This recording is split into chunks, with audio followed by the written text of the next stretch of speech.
Good evening, nandito na naman tayo sa pinaka-latest, no, sa Miss Universe sa ating Pilipinas, no. So, dun sa part na yun is yun yung deserve naman talaga sa kanya na maging Miss Universe sa ating bansang Pilipinas, no, para ma-present yung Pilipinas. Kahit nga nalapa siya, which is keep going pa rin talaga yung kanyang strength, no.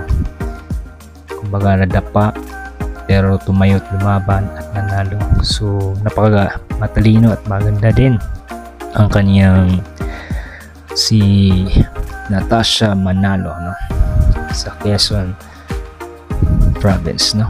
Deserve din naman talaga manalo siya.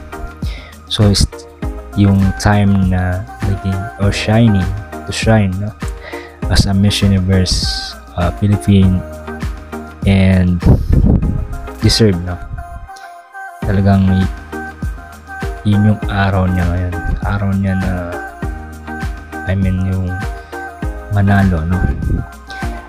Pangalan Natasha and Manalo. So kadikit na kanyang pangalan at apelido. Napakaganda naman din. Lahat sila deserve naman talaga. Maganda at sexy, matalino sila at confidence, and syempre kumbaga deserve naman sila lahat, but mostly at pinaka talaga meron talagang nag-iisang mananalo para i-present yung Pilipinas, no. Hindi ako nagkamali sa Thailand, I think Thailand doon sila magko-compete, no, competition doon sa Thailand yata, kung di ako nagkamali. Paki-correct kung mali ako, no.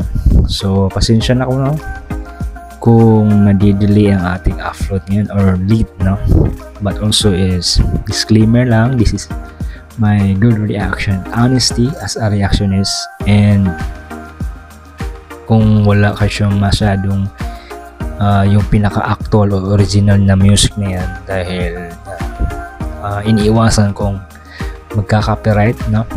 That's why change of song, and also hindi mo marinig yung pinaka-original niya kasi enough ko na talaga, at para maiwasan na sayang din naman yung oras effort natin dito sa part na to, but also is continue. So lahat nakikita ko is lahat naman magagaling ngayong panahon na to, is talagang maraming magagaling, no, sa Miss Universe 2025. So that's why makikita nyo sa video na to, and yan huli, no. Ayun nga talaga, nakikita ko yung aking mukha dyan na video. So yan, disclaimer, this is my good reaction, honesty as a reactionist, no. So support lang tayo dito sa part na yan, no. And deserve naman talaga totally sa kanya na manalo. Natasha Manalo from Quezon province. So maraming nagsasaya, maraming enjoy at maraming natutuwa, at meron din naman hindi natutuwa. And meron pa akong nakita doon or nakita doon sa mga comment na niluto or kumbaga dinaya, but also is be proud pa rin naman kung sino talaga at sino naman or kung sino nanalo, which is atin pa rin naman in the Philippines, na the Philippines na Miss Universe 2025 Natasha Manalo. So taga Quezon province, but also is ipipresent pa rin naman yan totally nasa siya yung maging presentation,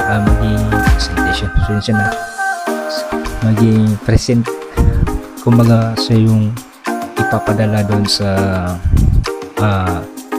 contest ng Thailand. Kung may correct mo lang kung nagkamali ako, but also is yun yung siya yung napiling Miss Universe 2025 na Philippines na makapag-present yung Pilipinas.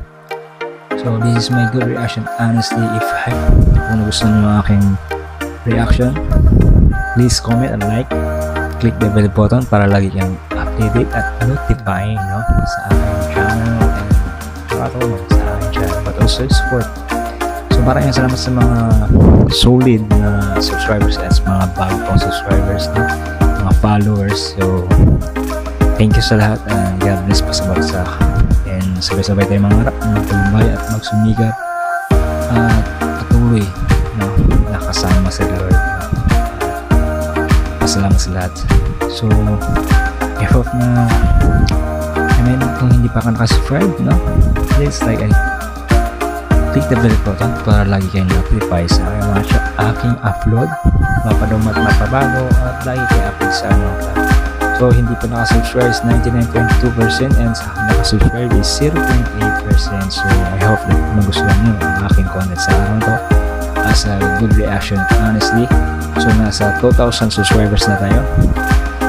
So salamat sa mga super solid and sa mga tumulong sa akin. Thank you. Sobrang salamat po sa lahat. At God bless po sa borsa. So tuloy-tuloy lang. And marami pong salamat. Hindi po ako magsasawa sa inyo. Basta salamat. Thank you. God bless po.